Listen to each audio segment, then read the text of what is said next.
porastele.tv.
Amigos, muy buenas tardes. Como todos los miércoles, estamos aquí en Contrapunto TV, que se transmite a las 13 horas por astl.tv.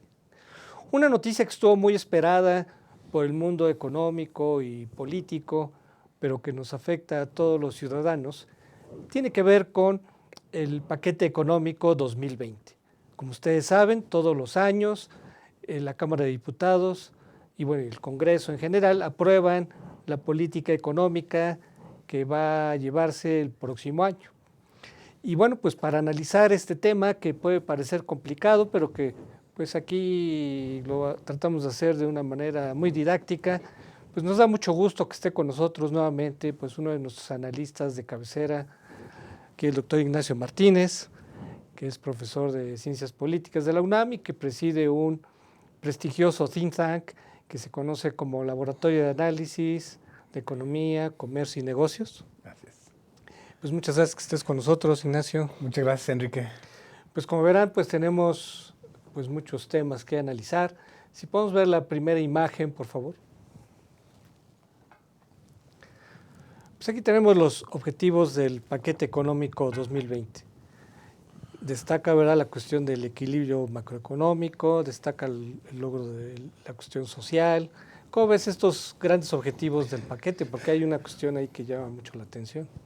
Mira, en primera instancia es un programa económico realista, conservador, austero y que es catalogado como un programa que le llevará al país a un crecimiento económico ya lejano del 2%, como había pues del 4, ¿no? Más bien, ¿no? Decían que era... el 4 sexenal, ¿no? El objetivo era 4%, ¿no? Sexenal.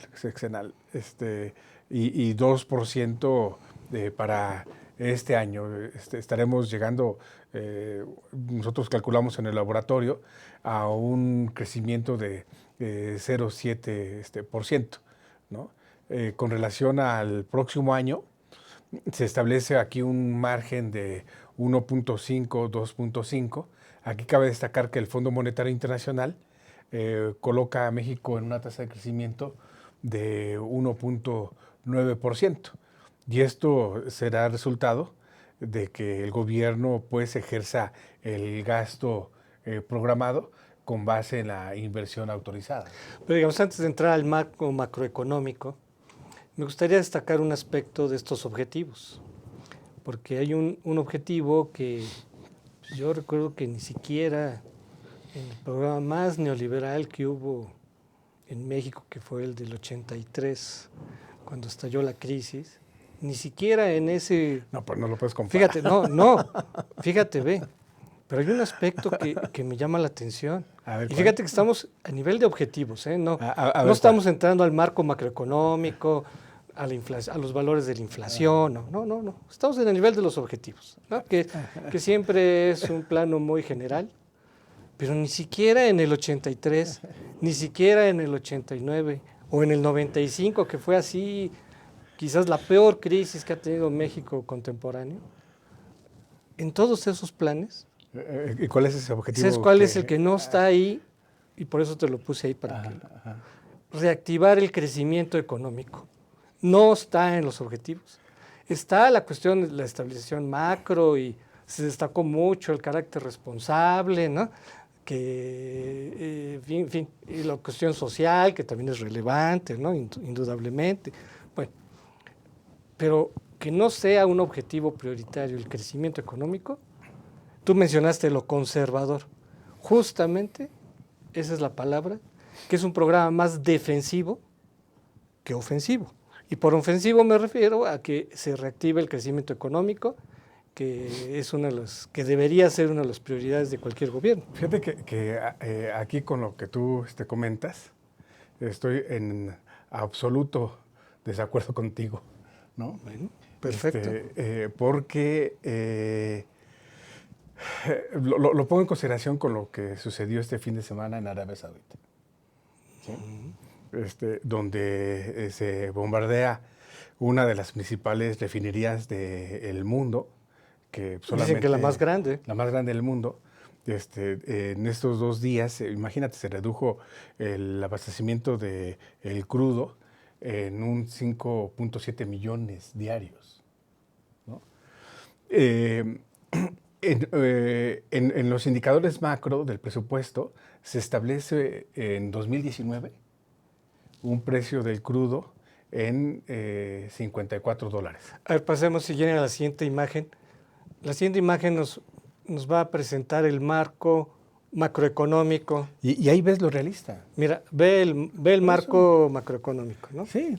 Ahí incluso se dice el precio del petróleo, dice A 49, ¿no? A 49. ¿No? O sea, menciona lo del dólar, que pues, más o menos ha oscilado en esa cifra. A ver, tú me dices realista. Realista, Tú me dices realista. A ver, fíjate. El precio del crudo está en 49. Pero ve primero el objetivo del crecimiento. 1.5, 2.5, crecimiento de 2%, ¿no? Fíjate, Ahorita vamos a ver si es realista. Lo he puesto aquí en tu excelente programa, muy por abajo del crecimiento que establece el gobierno, ¿no? Permíteme terminar la idea sobre los $49. En 2020, con relación a 2019, de 54 a $49, hay una reducción del precio del crudo en 10.28%. Se reduce el precio. Como está la situación del precio internacional, bien pudo haberse puesto el precio del crudo a $60. ¿Qué quiere decir esto? Que tenemos en el programa económico 2020 un programa que olfatea, que tiene presente la desaceleración mundial. Entonces, es ahí a donde me refiero, que es un programa conservador. Bueno, ¿no? En ese punto tienes razón. El precio del petróleo está muy moderado, considerando que el precio del petróleo tiene vaivenes, ¿verdad? Naturalmente, la crisis... Como el que sucedió este fin de semana. Efectivamente, la crisis... Disparó el precio del crudo. Exacto, la crisis del Medio Oriente pues es muy inestable y todo el tiempo pues está variando, ¿no?, el precio. Pero yo no me refería a eso. O sea, efectivamente, en ese valor, te doy la razón, ¿no?, que es responsable. Pero eso refleja pero a ver, el otro porcentaje. Pero vamos a ver, fíjate. Vamos a ver. Es que tú te centras en la parte macro. No, es que estamos en el macro. Por eso. Fíjate, decía de la tabla, 1.5 a 2.5 para el próximo año, quiere decir que es 2%, ¿no? El valor intermedio, ¿no? Me voy a esos aires... Digo, ese es un objetivo a esos, ¿no?, aires de impulso al crecimiento que tú quieres ver.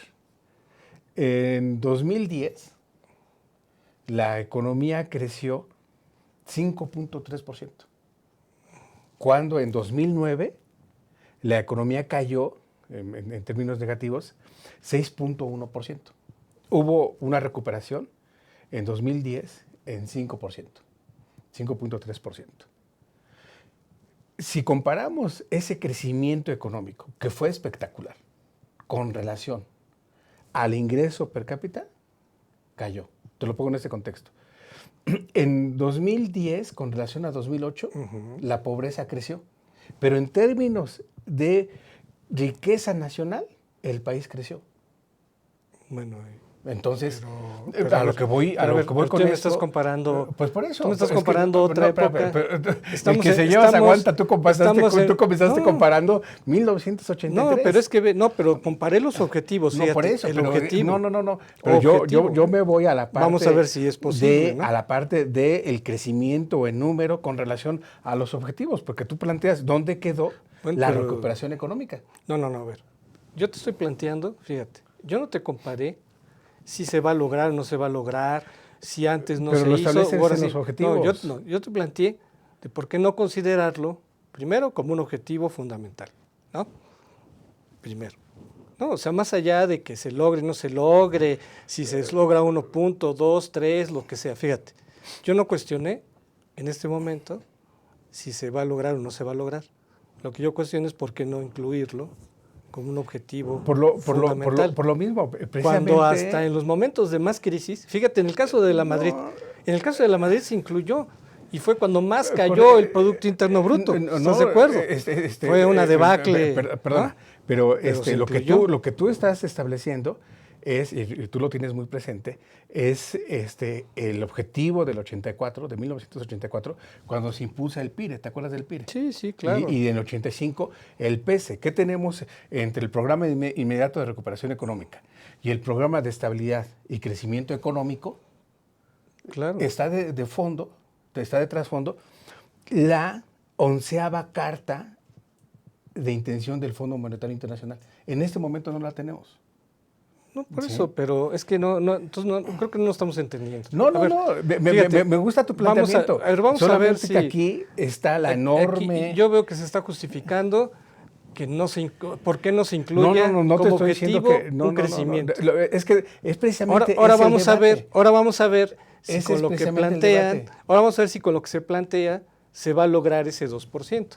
Eso es lo interesante. 2.5%. Entre bueno, 1.5 el promedio. Y 2.5. Bueno, ¿no? 2.5. Vamos a ver si siquiera el 1.5. Vamos a ver. Si vemos la siguiente imagen, por favor. Fíjate. Vamos a ver los ingresos, ¿no? Ahí se habla más de 5 billones de pesos, ¿verdad? En cuanto a los ingresos del gobierno. Siempre el problema de los ingresos del gobierno es que traen una inercia complicada, ¿no? Siempre tiene que enfrentar cosas que van más allá luego de lo que se planea, ¿no? Entonces, en general se plantean 5 billones, poco más de 5 billones para los ingresos del gobierno. Ahora, hay algunas novedades en cuanto a los ingresos. Ya ves que hay un clamor muy fuerte para hacer una reforma fiscal. Y sin embargo, pues no se plantea como tal, aunque sí hay novedades. ¿Sí? ¿Podemos ver la siguiente imagen, por favor? Fíjate que hay algunas novedades. A ver qué te parece, ¿no? Lo que tiene que ver con aumentar el impuesto a los ahorradores, lo que tiene que ver con incorporar a los que arrendan los inmuebles, ¿sí? Hay una serie de novedades que se plantean en los ingresos, aparte de los impuestos tradicionales a los refrescos, alimentos chatarra, en fin. ¿Cómo ves esta política de ingresos del gobierno? Mira, aquí hay otra enorme discusión, porque por años estamos acostumbrados a no cumplir lo que establece el 31 constitucional en torno al pago de impuestos, ¿no? Hay una enorme evasión y elusión fiscal. Encontramos no esta renta de cuartos de azotea, ¿sí? Sino renta de viviendas en zonas exclusivas que no pagan impuestos, ¿sí? Te lo pongo en este contexto. Yo le pago a mi casera, ¿sí? Pero no me otorga el recibo fiscal. Le pago a mi contador, no me otorga recibo fiscal. Le pago a mi odontóloga, no me otorga recibo fiscal. ¿Sí? A ti y a mí nos quitan el ICR. Oye, ¿y por qué a la economía informal no se le carga el impuesto? Es precisamente esto. O sea, aquí hay mucha Ve el confusión. ambulantaje. Me ganaste. Hay mucha confusión entre comercio informal y economía informal. El comercio informal es el comercio ambulante. Y la economía informal hay una enorme cantidad de profesionistas inmersos. ¿Y qué me piensas del el famoso IVA, alimentos y medicinas? En medicinas no, perdona. Y aquí hay que ser muy cuidadosos. Es en alimentos procesados que ahí siempre se ha cobrado IVA. En medicinas no. Donde se va a cobrar mayor impuesto especial para productos y servicios, que es el IEPS, es en bebidas edulcorantes, alimentos, eso siempre se ha hecho. Eso siempre se ha hecho, ¿no? Pero no IVA. Y otro es incorporar al régimen del IVA a la economía digital, de manera particular, estos servicios de plataforma. Oye, ¿y crees que estos ingresos sean suficientes? Mira, entre bebidas edulcorantes y IEPS e incorporar al IVA estas plataformas digitales, estarían ingresando alrededor de 6,000 millones de pesos, ¿no? Entonces, que en estos momentos, por ejemplo, estas economías digitales de transporte, Didi, Uber y demás, resulta que no pagan impuestos, pero sí utilizan la carpeta asfáltica. ¿Sí? Es decir, algo que tú y yo, que 13 millones pagamos, y ellos no. Entonces me parece que sí se tiene que incorporar. Amigos, vamos a hacer una pausa y regresamos.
Fue en estas aulas y en estos pasillos que durante más de 4 años y medio tuve la oportunidad de adquirir conocimientos, cultivar buenas amistades y reforzar valores que rigen mi vida. En mi gestión al frente de Jardines de México, trabajando con responsabilidad y honestidad, y en conjunto con un grupo multidisciplinario, hemos podido colocarnos como un punto emblemático del estado de Morelos y llegar a ser reconocidos como el jardín floral más grande del mundo. UNILA es más. Visita unila.edu.mx y conoce nuestra oferta académica. Para cuando sudamos la camiseta. Para los que tenemos una vida intensa. porque todos necesitamos rehidratarnos. Electrolit, hidratación total, científicamente hidratante.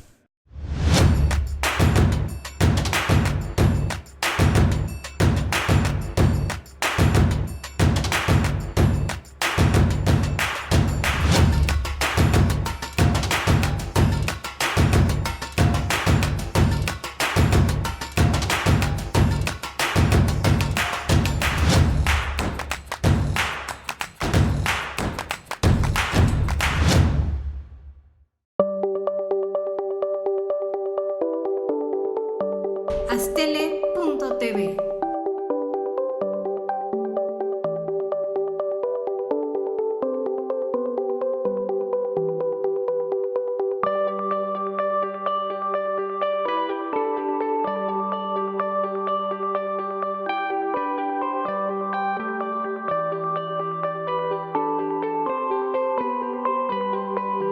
Astele.tv.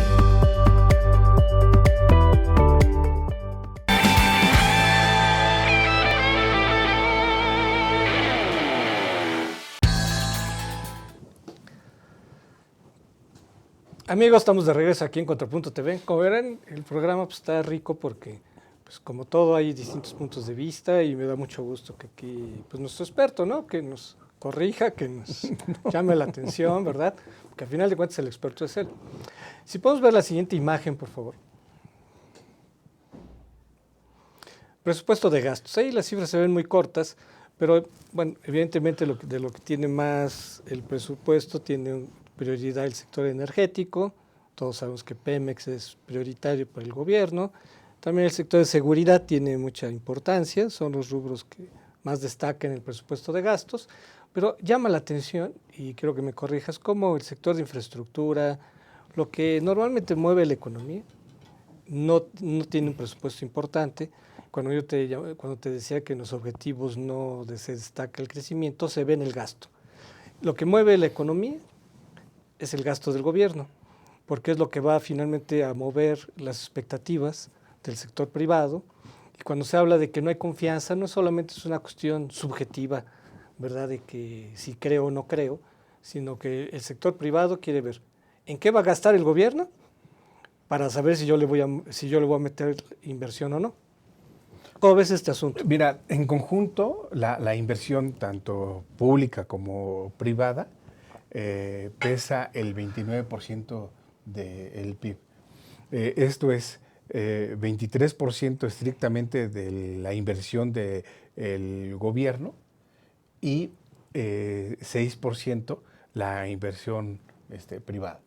Y es correcto lo que dices. Si el gobierno no invierte, no estimula, no jala, no hace atractiva la inversión privada. Esto es precisamente lo que ocurrió de enero a mayo, casi en el primer semestre de 2019, que el gobierno contrajo el gasto en 4.5% y esto provocó que entonces la inversión fija bruta, que es la privada, cayera en el orden, en materia de construcción, por ejemplo, 6.3%, en general inversión fija bruta, equipo y maquinaria, construcción, 2.3%, ¿no? Esto no lo puede repetir el gobierno. De ahí es que viene un fuerte gasto en, como bien lo señalas, inversión energética, de manera particular la parte referente a la refinería de Dos Bocas. Y se deja de lado la siempre tradicional inversión en construcción en la zona norte del país. El gobierno no le está apostando a esos grandes proyectos faraónicos de inversión de infraestructura a la zona norte, solamente se va hacia el sur-sureste, hacia dos grandes proyectos, ¿no? Los dos trenes, el Transísmico y el Tren Maya, aunado a la inversión de la refinería. Es ahí donde entonces se apuesta y esto tiene que dar enormes resultados en 2 años. Se apuesta que Pemex pueda tener una mayor y una nueva producción para abastecer al mercado interno, precisamente en estos tiempos en que el precio del crudo aumenta, pero afecta paradójicamente la importación de derivados del crudo, que los aumenta también. Claro, si sube el precio del petróleo, sube el precio de la gasolina. Y tiene cierta lógica la idea de hacer una refinería, supuestamente para reducir nuestra dependencia de gasolina. Pero por otro lado, se ha cuestionado mucho la política que va hacia Pemex, en el sentido, y quiero que tú me corrijas, de que este aumento en la producción de 1.6 a 1.9 barriles diarios se va a hacer con base a lo que ya se conoce. O sea, que la política hacia Pemex es con base en las reservas conocidas, en los pozos que ya se tienen, vamos a hacer el esfuerzo de aumentar la producción. Pero el problema es que justamente por canalizar recursos para la refinería de Dos Bocas, no se están ampliando las reservas. Entonces se va a acabar lo que ya se tiene, pero no hay nuevas reservas, no se está invirtiendo en exploración para tratar de ampliar esas reservas. Y entonces, en el supuesto que se logra aumentar la producción, en ese supuesto, ¿cuánto va a durar esta producción si ya no hay nuevas reservas? Es aquí donde está la estrategia cortoplacista del gobierno en explotar la producción que en este momento se tiene y en un mediano plazo tener ya la nueva refinería con otro elemento que también es importante destacar. En finales de 2020, López Obrador estará nuevamente poniendo en el mercado el tercer paquete de la reforma energética, que es como tú bien dijiste, la perforación y extracción. Entonces siempre va a la reforma energética, porque Si habían tú te dicho fi- que ya, no, habían dicho que ya, Si tú te fijas, esa no se ha tocado. pero ya no ha habido nuevas Por eso, porque se suspendió. rondas, ¿no? Se suspendieron las rondas. Hubo 3 rondas, 0, 1 y 2. Y se pospuso la tercera. Pero fíjate, esta posposición, como si, o sea, la cuestión de las reservas no es un asunto de un día para otro. Sabemos que si entre más se posponga toda esa decisión, pues más se va a postergar la posibilidad de aumentar la producción, porque de aquí a que se haga todo el proceso, imagínate cuántos años pueden Bueno, pasar. es precisamente ahí la enorme crítica de López Obrador en el sentido principalmente para la segunda ronda, 13 paquetes, donde dice, bueno, si ya se licitó, si ya ganaron, ¿dónde está la inversión prometida? Precisamente hacia la segunda ronda. Para los 3 años que ya se cumplen con relación a la segunda ronda, en este año, 2019, ya debieron haber perforado, extraído y distribuido. Pero sabemos que la cuestión de la exploración petrolera es muy riesgosa, por eso se hizo la reforma energética, Así para es. que las empresas llevaran un riesgo, ¿verdad?, en la exploración. No es una cuestión 100% segura, como puede haber, O no puede haber. como no puede haber, ¿no? Así es, Entonces, así es, 3 así es. años en nivel de petrolero no es nada, ¿no? Se puede pasar más tiempo, puede pasar menos, sí. Sí, pero aquí dentro de esos 3 paquetes, dentro de esos 13 paquetes, eran 3 los más atractivos. Eran esos, no estaban en aguas profundas. Y es precisamente ahí donde las empresas no han hecho lo propio. Claro. Si pasamos a la siguiente imagen, por favor.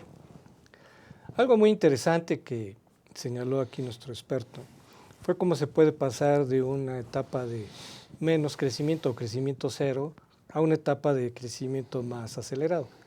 Aquí pues todos sabemos que en el segundo trimestre las cifras fueron de 0, decir 0 crecimiento se me hace un absurdo, es 0, ¿no? No es ni siquiera crecimiento, es 0, ¿no? Entonces estancamiento o recesión, como se le quiera llamar. Entonces tú pones el ejemplo de 2010, qué bueno que señalas esos ejemplos, de cómo se puede pasar de un crecimiento negativo del Producto Interno Bruto a un crecimiento positivo, ¿no? Más, por ejemplo, ahorita que estamos en 0. Si vemos otros indicadores, si vemos la siguiente imagen, por favor. porque a fines de octubre, hasta fines de octubre se van a tener datos más actualizados. Aquí vemos unos pronósticos del Fondo Monetario, de la economía mundial, y abajo de distintos calificadoras, bancos y demás.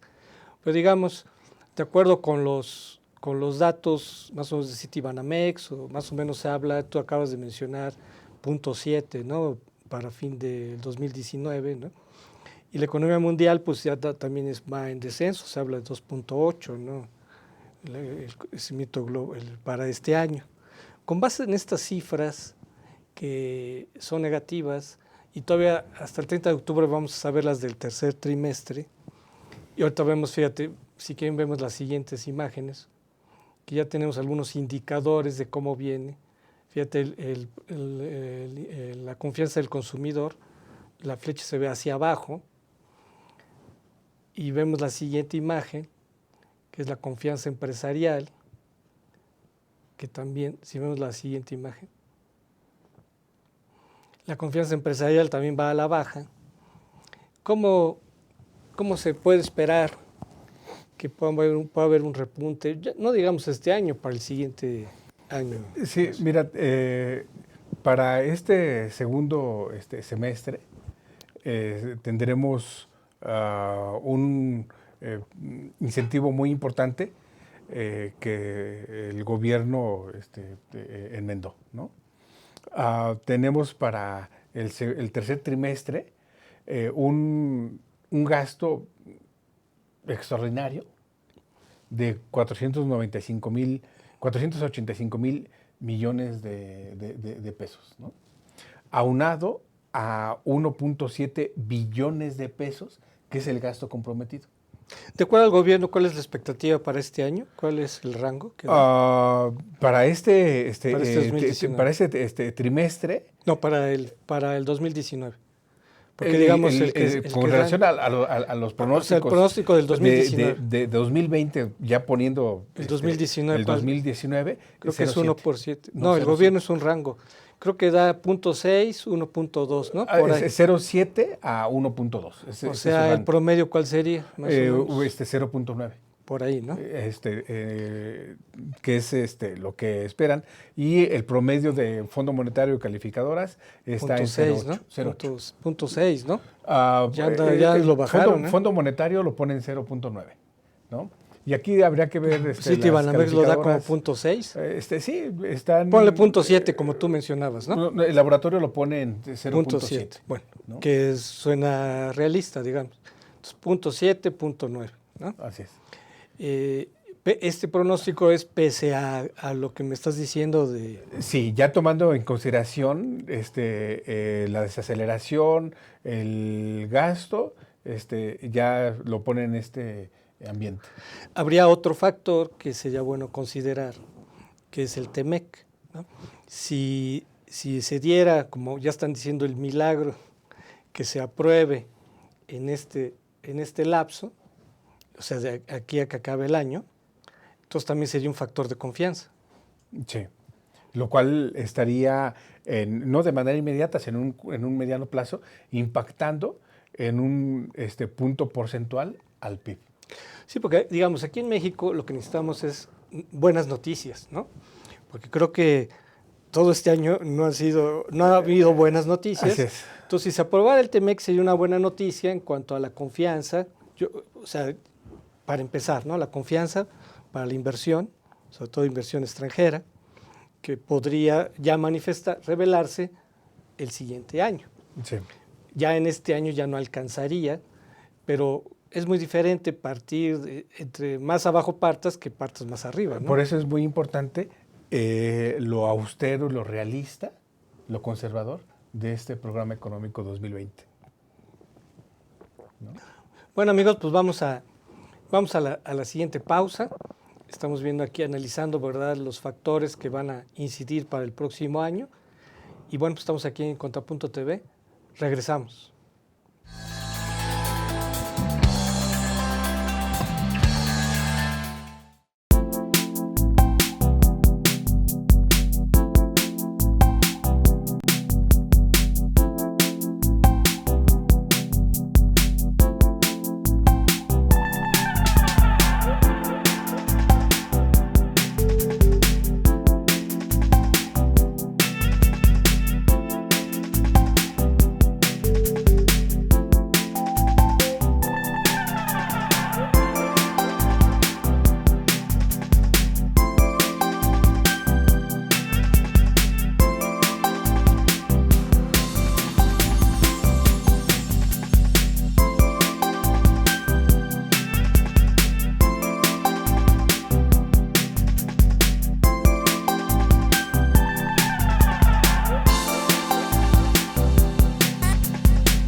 Fue en estas aulas y en estos pasillos que durante más de 4 años y medio tuve la oportunidad de adquirir conocimientos, cultivar buenas amistades y reforzar valores que rigen mi vida. En mi gestión al frente de Jardines de México, trabajando con responsabilidad y honestidad, y en conjunto con un grupo multidisciplinario, hemos podido colocarnos como un punto emblemático del estado de Morelos y llegar a ser reconocidos como el jardín floral más grande del mundo. UNILA es más. Visita unila.edu.mx y conoce nuestra oferta académica. Para cuando sudamos la camiseta. Para los que tenemos una vida intensa. Porque todos necesitamos rehidratarnos. Electrolit, hidratación total, científicamente hidratante.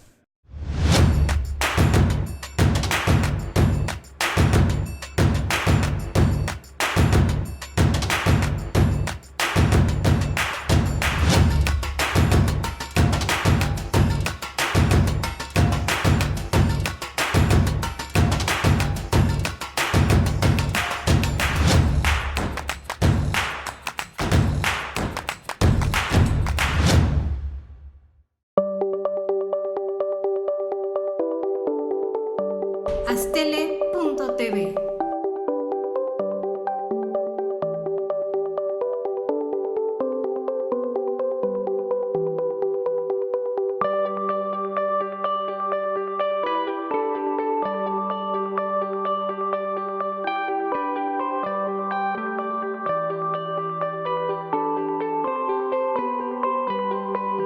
Astele.tv.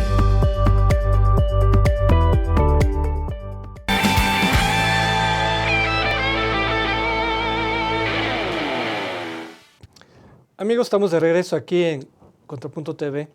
Aquí un tema interesante es ver cómo, pues entre más cae una economía, yo veo que sea más difícil levantarla, sobre todo considerando distintas variables. Bueno, aquí estamos comentando lo del TEMEC, que pues si fuéramos optimistas, pues se pensaría en ratificar en este año, pero como ya se contaminó electoralmente, pues a lo mejor sí se ratifica, pero hasta que pasen las elecciones. Entonces se prolonga la ratificación del tratado, pues siguen los factores de incertidumbre. Así es. Tenemos las elecciones generales en Canadá el 21 de octubre y ya comienza también la campaña presidencial en Estados Unidos. Y vamos a ver a unos demócratas exigiendo más que en esta cuestión, en la parte laboral, le estarán exigiendo a México más garantías y Trump estará urgido porque el Capitolio apruebe el TEMEC. Y dice Nancy Pelosi en estos días, ¿qué vamos a aprobar si no hay solicitud de aprobación? Bueno, para empezar, ¿no? Sí, entonces esto quiere decir que la Casa Blanca, ¿no? El representante comercial, no ha solicitado al Comité de Medios y Arbitrios de la Cámara de Representantes la solicitud para ingresar.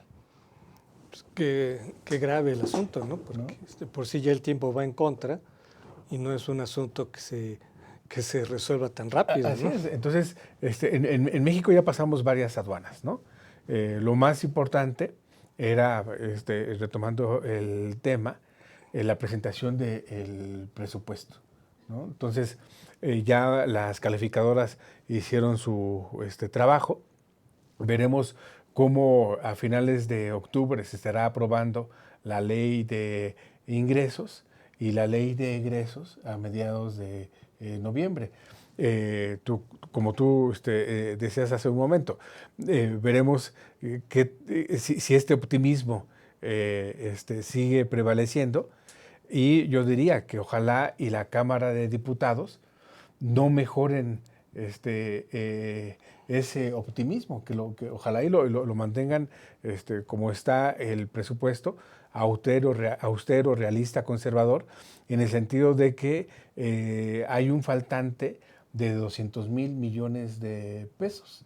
¿No? Entonces, esperemos que autoricen el presupuesto para la cobertura de la economía del precio del crudo para 2020. Veamos la siguiente imagen, ya que mencioné lo del precio del crudo. No, este tiene que ver con el crecimiento del PIB mundial.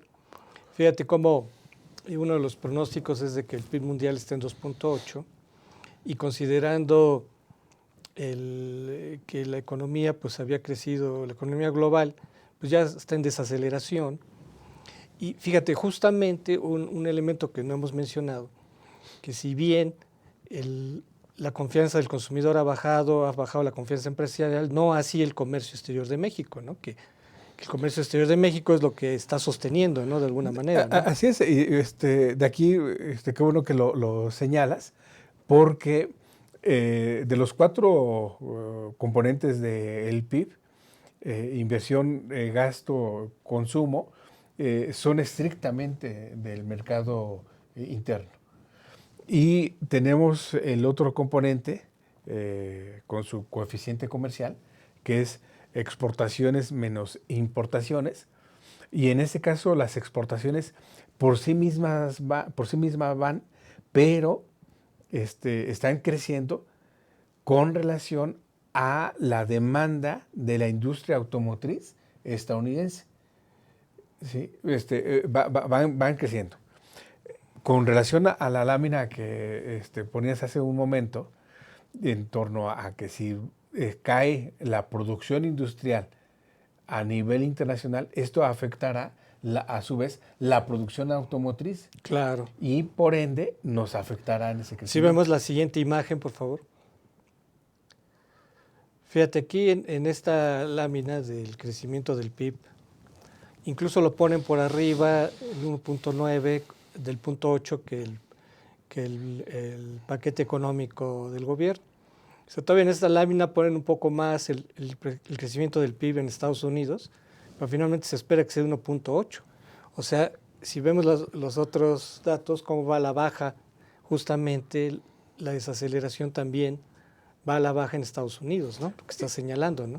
Así es, y esto nos llevará, en el laboratorio calculamos que la burbuja de la economía estadounidense se revienta el tercer trimestre de 2020, en la víspera ya de las elecciones terrible para Trump, ¿no? Del 3 de noviembre de 2020, y esto también terrible para la economía mexicana, donde le puede afectar a ese sector exógeno muy vinculado en importaciones, exportaciones, atracción de inversión, muy vinculado hacia la economía estadounidense.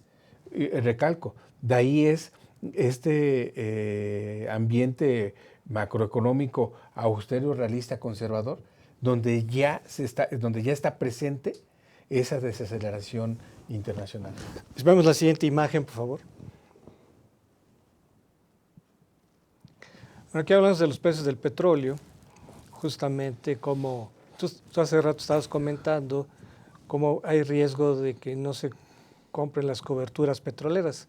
¿Cuál es la función de estas coberturas petroleras considerando estas gráficas revelan la inestabilidad de los precios del petróleo, que como obviamente influyen muchos factores, ¿no? Sí, una cobertura, y disculpa la expresión, una cobertura es un forward, ¿no? Es decir, es un seguro, y como un seguro, como todo seguro, conviene no utilizarlo porque precisamente no tienes coyunturas que te obligan a utilizar ese respaldo. Pero sí es importante tenerlo. Paradójicamente, los demócratas de la Cámara de Diputados están presionando a la Secretaría de Hacienda para que no se pague para este año esta cobertura. O sea, en pocas palabras, se compra una cobertura para asegurar un precio petrolero. ¿Por qué? Porque como es tan inestable, digamos, de repente sube. Pero, por ejemplo, si la desaceleración global baja más allá de lo que se espera, entonces, pues yo esperaba en $49. Pero ¿qué tal si bajara más?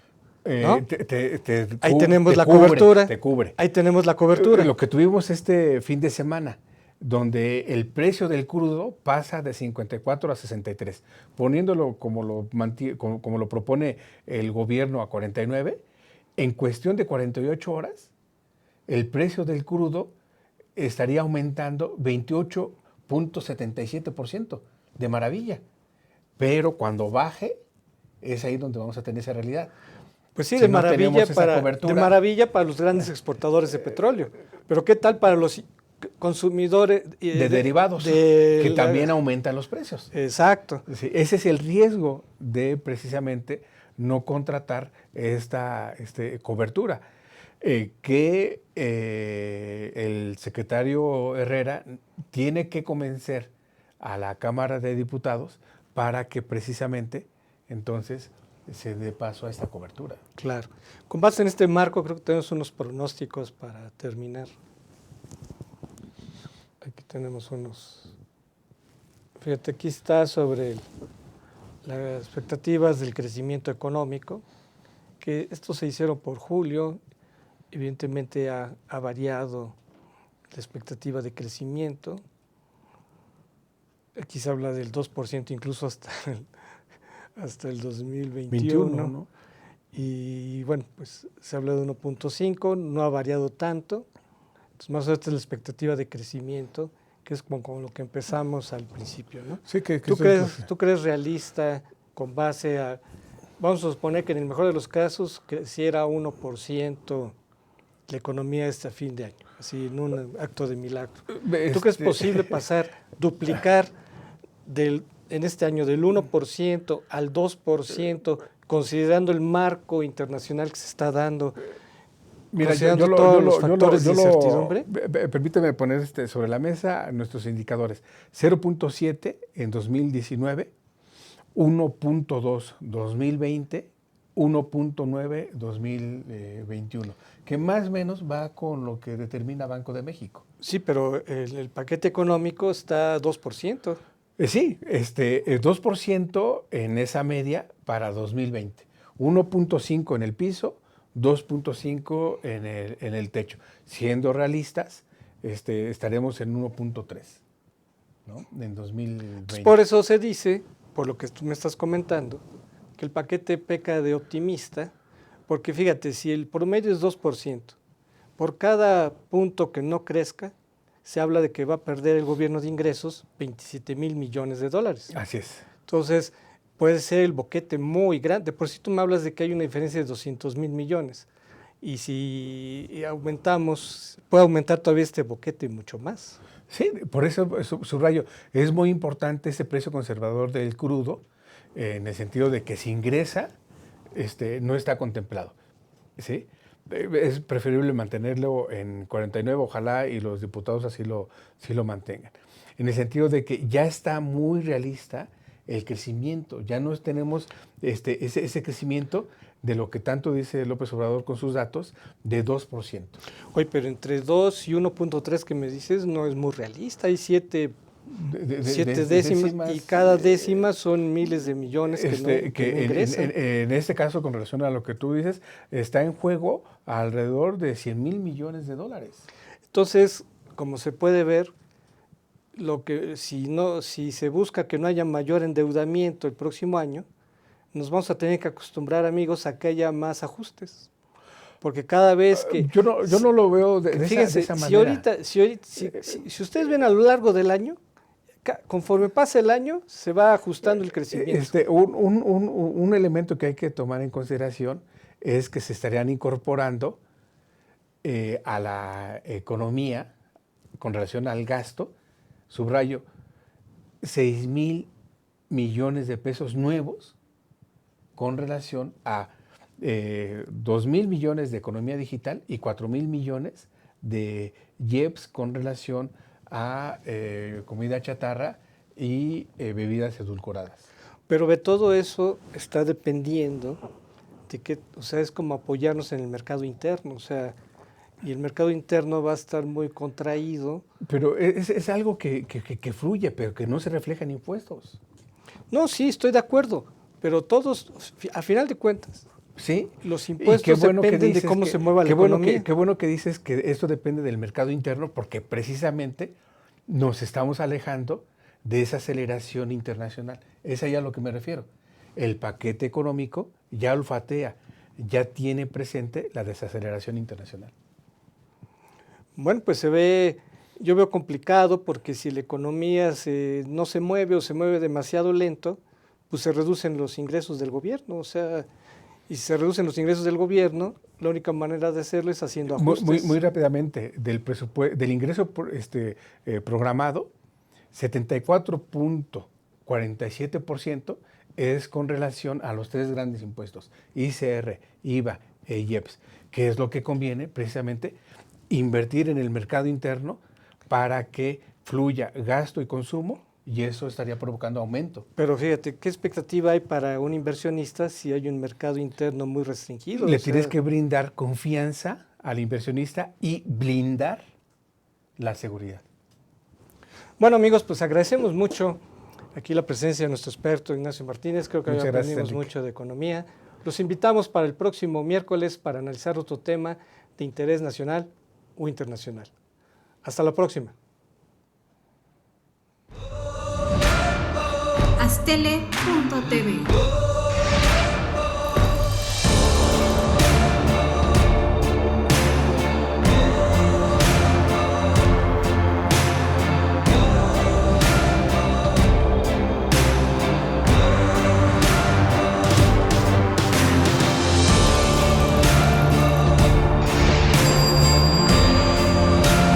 Astele.tv